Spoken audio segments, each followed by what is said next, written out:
हाय बच्चों, कैसे हो आप सभी लोग। आज तो पढ़ाई बढ़िया चल रही है। चलिए पढ़ाई शुरू किया जाए। मैं आपका टीचर, आपका सहयोगी रजून पांडे, उर्मिला एजुकेशनल एकेडमी बस्ती। मैं पीजीटी केमिस्ट्री के रूप में सेवा दे रहा हूं और उर्मिला एजुकेशनल एकेडमी में कार्यरत हूं। चलिए आगे अपने स्कूल के बच्चों के लिए specially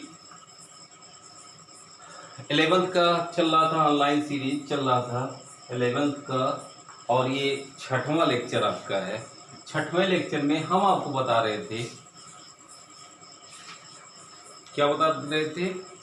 law of chemical combination, ये तो बता रहे थे। 2 नियम हो गया था। तीसरा नियम आपका क्या है? तीसरा नियम आपका है गुणित अनुपात का नियम। तीसरा नियम क्या है? गुणित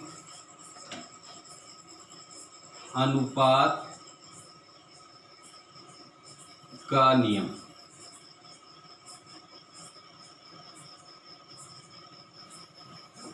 गुणित अनुपात का नियम, इसको कहा जाता है लॉ ऑफ मल्टीपल प्रोपोर्शन। इसको कहा जाता है लॉ ऑफ मल्टीपल प्रोपोर्शन, गुणित अनुपात का नियम। इस चीज को समझ लीजिए।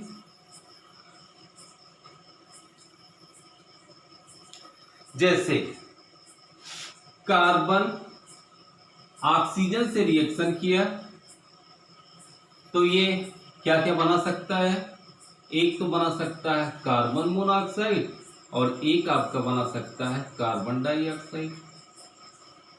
ऐसे यस है, ऑक्सीजन के साथ रिएक्शन करेगा तो बना सकता है SO2 और बना सकता है SO भी बना सकता है और SO3 भी बना सकता है।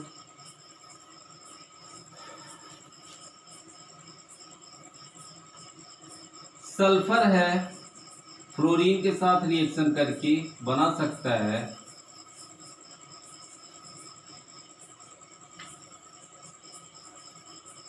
SF2 SF3। ऐसे है हाइड्रोजन ऑक्सीजन के साथ संयोग करके बना सकता है H2O और बना सकता है H2O2। इसको पानी, इसको हाइड्रोजन पेरोक्साइड कहा जाता है। कहने का अर्थ क्या है? ये नियम कहता क्या है? 2 परमाणु है, एक परमाणु का निश्चित द्रव्यमान, एक परमाणु का निश्चित द्रव्यमान दूसरे परमाणु के अनिश्चित द्रव्यमान के साथ संयोग करता है तो उनमें सरल अनुपात होता है। ये नियम यही चीज कहता है। उनमें क्या होगा? सरल अनुपात होगा। जैसे यहां पर देखियो ध्यान से, कार्बन और ऑक्सीजन का अनुपात क्या है? 12:16। यहां पर क्या है? 12:32। बोलो, तो इनमें ऑक्सीजन ऑक्सीजन का अनुपात क्या होगा? दोनों कंपाउंड में ऑक्सीजन अनुपात ऑक्सीजन, तो क्या होगा? 16:32। 16 एक 16 दूनी 32, तो बराबर क्या होगा? 1:2। मतलब ये सरल अनुपात है कि नहीं है? ऐसे देखो, सल्फर, सल्फर का कितना होता है? 32। तो ऑक्सीजन और सल्फर के बीच 32:। देखो इसमें, देखो कार्बन का निश्चित मात्रा है कि नहीं है, और ऑक्सीजन का मात्रा क्या है? बदल रहा है। तो बदलने वाले में जो भी बदल रहा है, जो भी परमाणु बदल रहा है, उनमें क्या होता है, एक सरल अनुपात होता है। जैसे 32:16, यहाँ पर 32:32, यहाँ पर देखो 32:48। तो ये तीनों जो यौगिक बन रहे हैं, तीनों में ऑक्सीजन अनुपाते ऑक्सीजन अनुपाते ऑक्सीजन क्या होगा, 16:32:48। बोलो, तो 16 से भाग दे दीजिए तो 1:2:3 हुआ कि नहीं। तो देखो सरल अनुपात में यौगिक प्राप्त हो रहे हैं कि नहीं हो रहे हैं। ठीक, ऐसे यहां पर देखो हाइड्रोजन कितना है, 2 है, तो 2:16 यहाँ पे है, यहाँ पर क्या है 2:32। तो इन दोनों यौगिकों में ऑक्सीजन ऑक्सीजन का अनुपात क्या होना चाहिए, सरल अनुपात होना चाहिए। तो क्या हो जाएगा 16:32 बराबर 16 से भाग दे दीजिए तो 1:2। तो इसमें थोड़ा सा लिखिए, इस नियम को 1803 ईस्वी में, इस नियम को 1803 ईस्वी में डाल्टन ने दिया था।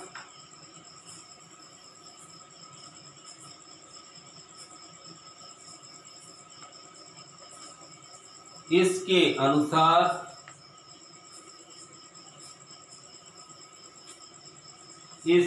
अनुसार जब दो तत्व आपस में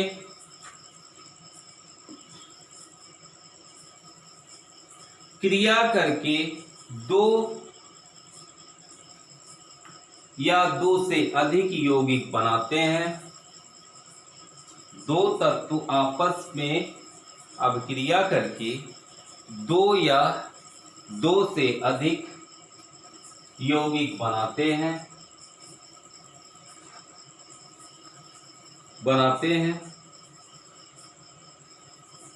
तो एक तत्व के निश्चित द्रव्यमान से,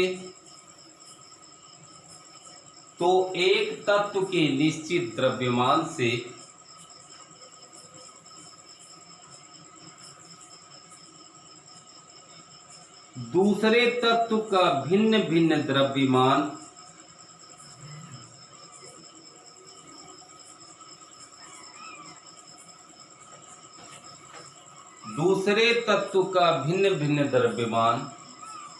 संयोग करता है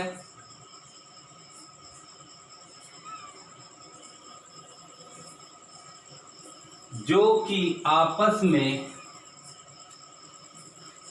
एक सरल अनुपात में होता है,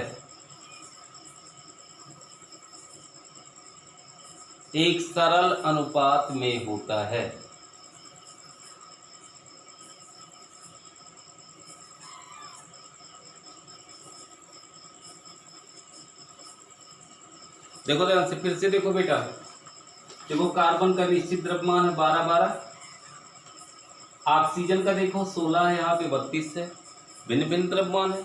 तो भिन्न भिन्न द्रव्यमान का जो तत्व है उनमें आपस में क्या होता है, सरल अनुपात होता है। सरल अनुपात मतलब भिन्नात्मक नहीं, अनुपात क्या होना चाहिए, सरल होना चाहिए, 1:2 या 1:3, ऐसा सरल अनुपात होना चाहिए। फिर अब इस आप एग्जाम्पल को उतारिए, ये हो गया होगा, ये चीज क्लियर हुआ होगा। ना क्लियर हुआ है तो एक एग्जाम्पल मैं और बढ़िया दे रहा हूं, देखिए।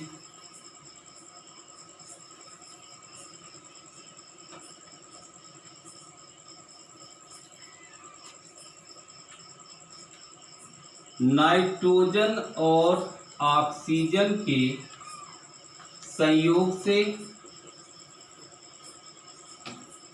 5 ऑक्साइड बनते हैं। कितने ऑक्साइड बनते हैं, नाइट्रोजन के 5 ऑक्साइड बनते हैं। देखो पहला ऑक्साइड क्या होगा, N2O। दूसरा ऑक्साइड क्या होगा, N2O2, या इसी को लिखा जाता है NO। इसको नाइट्रस ऑक्साइड, इसको नाइट्रिक ऑक्साइड, यही है लाफिंग गैस। तीसरा होता है N2, अब की बार ऑक्सीजन बढ़ा दीजिए, N2O3, ऑक्सीजन को बढ़ाते जा रहे हैं। फिर N2O4 और N2O5, ये 5 ऑक्साइड इसके बने, ध्यान दीजिए।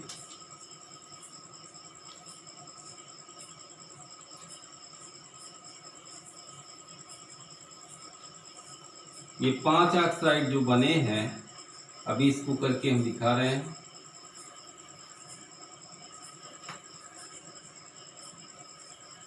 नाइट्रोजन अनुपाते ऑक्सीजन,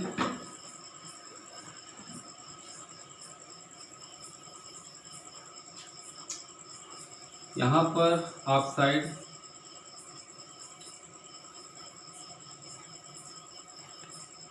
और यहां पर नाइट्रोजन अनुपाते ऑक्सीजन, यहां पर ऑक्सीजन अनुपाते ऑक्सीजन। चलो फिर देखा जाए, यहां पर देखो नाइट्रोजन और ऑक्सीजन का द्रव्यमान का अनुपात क्या होगा। नाइट्रोजन का 14 होता है, 2 नाइट्रोजन है तो क्या हो जाएगा 28 अनुपाते 16। यहां पर देखो 14 दूनी 28 अनुपाते 32, 16 दूनी 32। फिर यहां पर 28 अनुपाते 48, यहाँ पर 28 अनुपाते 64, यहाँ पर 28 अनुपाते 80। देखो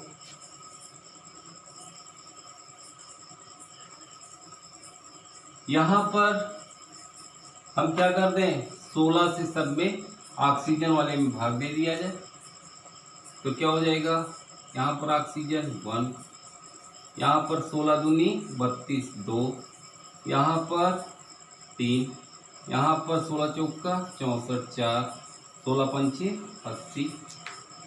तो हमको क्या प्राप्त हुआ, अर्थात लिख सकते हैं, अर्थात नाइट्रोजन के समान द्रव्यमान से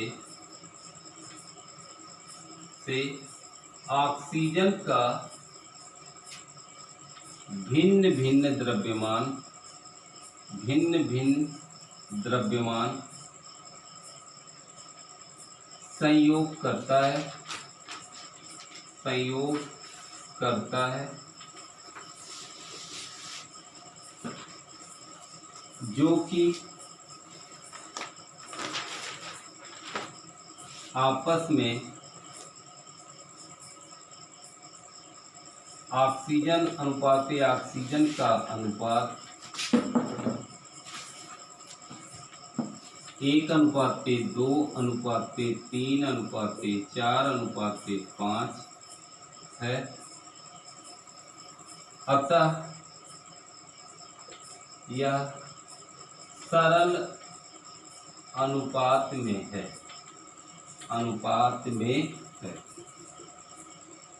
मतलब जिसका भिन्न भिन्न द्रव्यमान जुड़ रहा है उसका आपस में अनुपात निकालेंगे, वो कैसा होना चाहिए, सरल अनुपात में होना चाहिए। उतारिए इसको, उतारिए, मिटा दें। अगला है तुल्य अनुपात का नियम, ये चौथा है, तुल्य अनुपात का नियम।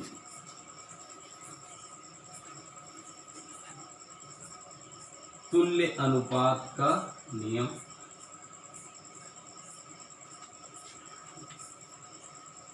तुल्य अनुपात का नियम, इसको इंग्लिश में कहा जाता है लॉ ऑफ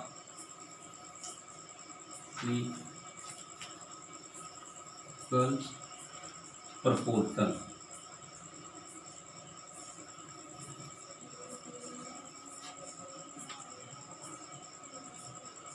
इसको थोड़ा सा लिख लीजिए पहले। चलो लिखो। जब कोई दो तत्व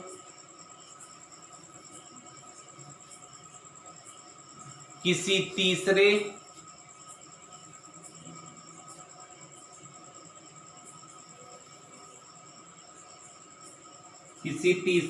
तत्व के निश्चित द्रव्यमान से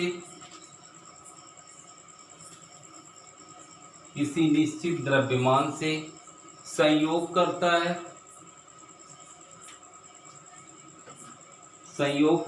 है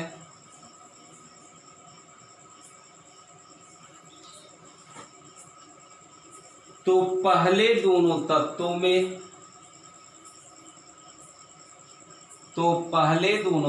में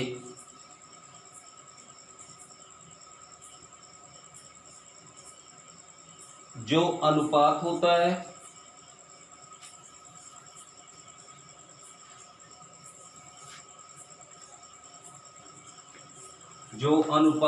है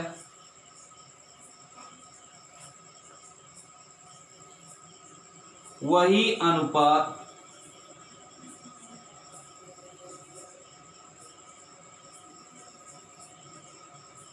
उनके आपस में संयोग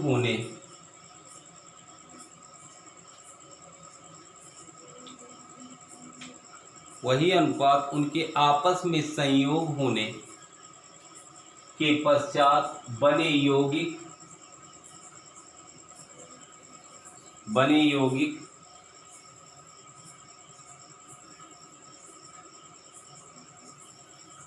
में होगा।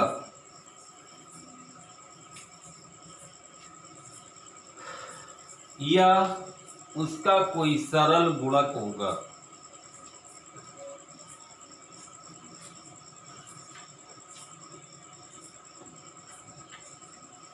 देखिए कोई दो तत्व लिया जाए, कार्बन हमने ले लिया और ऑक्सीजन। ध्यान दीजिए ये दोनों तत्व अलग अलग है, किसी तीसरे तत्व से रिएक्शन कर रहे हैं H से, हाइड्रोजन से। तो इसका रिएक्शन पहले इससे कराइए, उसके बाद इसका रिएक्शन इससे कराइए। जब C हाइड्रोजन और कार्बन का रिएक्शन होता है तो बनता है CH4। CH4 बोले तो मेथेन। क्या बन गया? मेथेन बन गया। उसी प्रकार से हाइड्रोजन और ऑक्सीजन के संयोग से क्या बनता है? H2O।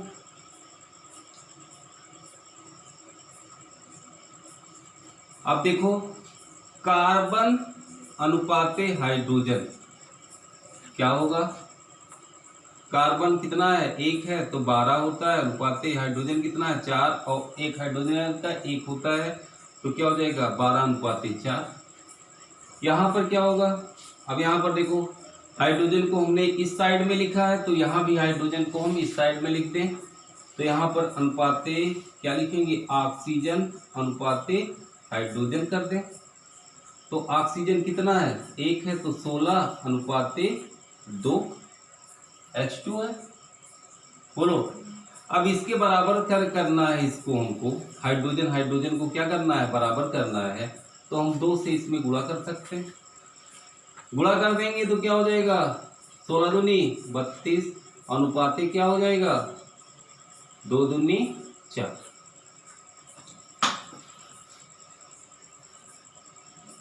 बोलो तब देखो अब तीसरे से ये संयोग किए। बोलो यहां पर ऑक्सीजन कितना है? 32 है। यहां पर कार्बन कितना है? 12 है। अगर ये आपस में संयोग करें तो क्या बनाएंगे? किसके अनुपात में? इनका अनुपात कार्बन और ऑक्सीजन का अनुपात क्या होगा? 12 अनुपाते 32। तो इसको हम क्या लिख सकते हैं? CO2 क्या बनेगा? C कार्बन का हो गया और O2 होगा, क्योंकि 32 है तो यहाँ पर क्या हो जाएगा CO2। तो क्या बनाएंगे आपस में CO2 बनाएंगे। मतलब जो भिन्न भिन्न है इनका आपस में जो अनुपात है वो आपस में जैसे देखिए कार्बन हाइड्रोजन अलग अलग मतलब कार्बन और ऑक्सीजन अलग अलग हाइड्रोजन से रिएक्शन किए, अलग अलग कंपाउंड बनाए। इस कंपाउंड में जो इनका अनुपात है कार्बन और ऑक्सीजन का, वही अनुपात अगर दोनों का रिएक्शन करा दिया जाए तो वही अनुपात हमको प्राप्त होगा। तो 12 अनुपाते क्या हो जाएगा 32 हो जाएगा, यही आपका। तो क्या बनेगा CO2 बनेगा। क्या बनेगा CO2 बनेगा। ठीक है। पांचवा नियम जो है उसको लिख लीजिए। चलिए इसको उतारिए, उतारो। अगला आपका जो पांचवा नियम है,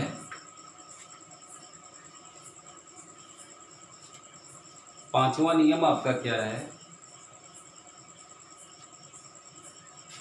गैलुसाक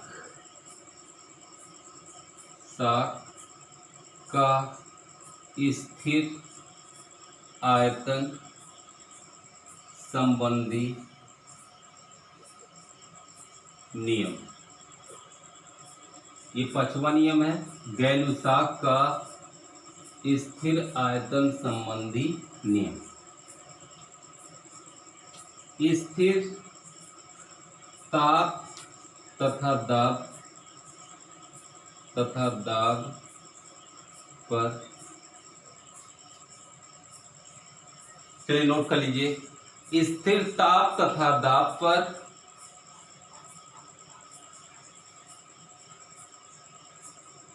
अभिक्रिया में भाग लेने वाले नोट्स बनाते रहिए। अभिक्रिया में भाग लेने वाले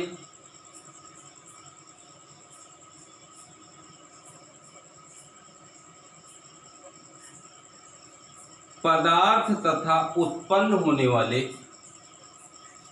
भाग लेने वाले पदार्थ तथा उत्पन्न होने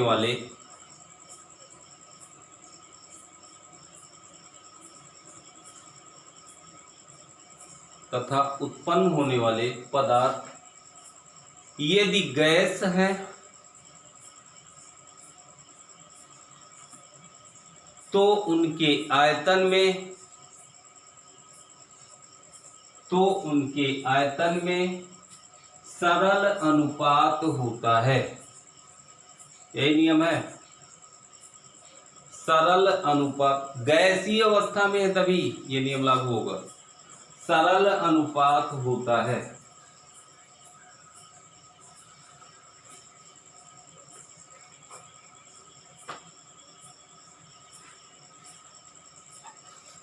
जैसे एग्जाम्पल हम दे रहे हैं, H2 गैस है प्लस Cl2 गैस है, ये रिएक्शन करके बना रहा है 2HCl, ये भी गैस है। तो ध्यान दीजिए, इसमें देखो इसके कितने मॉलिक्यूल्स हैं, एक है। इसके भी कितने हैं, एक है। इसके कितने मॉलिक्यूल्स हैं, दो। तो वॉल्यूम रेशियो